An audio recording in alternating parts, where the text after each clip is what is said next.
దురానున్న చుక్కలే విన్నా గాని కదిలించలేదా కాస్త కూడా నీ మనసుని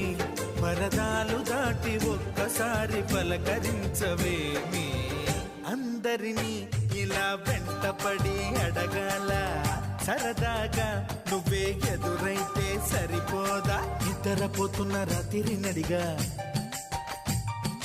గుడికి చేరిన గువ్వల నడిగా